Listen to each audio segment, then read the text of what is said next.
Que lo podemos ver en las imágenes, un bus interprovincial se quemó, se incendió en plena ruta 68. Deje comentarles cómo ocurrió esto, que fue cerca de las 7 de la tarde cuando este bus se dirigía desde la costa hasta aquí, hasta la región metropolitana, y fue a la altura del kilómetro 10.900, ahí a donde se encuentra el sector de Lomas de Lo Aguirre, cuando se comenzó a incendiar de un momento a otro. Destacar que este bus iba con 40 pasajeros a bordo, todos adultos mayores, a quienes fueron evacuados con sus pertenencias. Hay que mencionar que 4 de ellos presentaron problemas respiratorios y también fueron asistidos por personal médico. En tanto, también la empresa se encargó de trasladarlos y darle atención a estos pasajeros, quienes alcanzaron al menos a salir y arrancar de las llamas, y las imágenes son bastante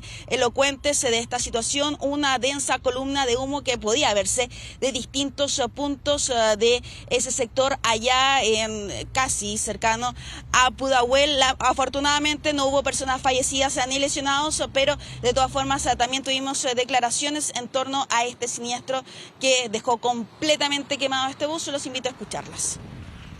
Un llamado territorial referente a que había un bus el cual se estaba incendiando en la autopista de la ruta 68, motivo por el cual se desplegaron inmediatamente dispositivos viales con la finalidad de realizar unos cortes de tránsito para así evitar algún tipo de accidente o que se pueda propagar este incendio a otros vehículos.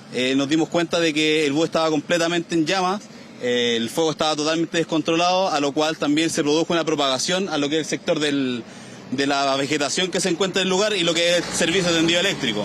Dentro de la tripulación que venía al bus interurbano se contabilizaron 40 personas, de las cuales 4 presentaron problemas respiratorios, ninguna con algún antecedente complejo.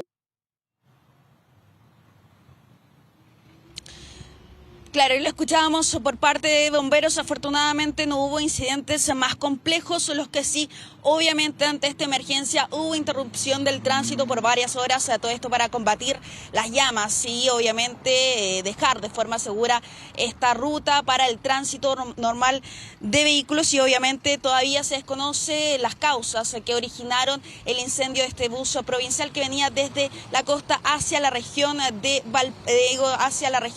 de metropolitana.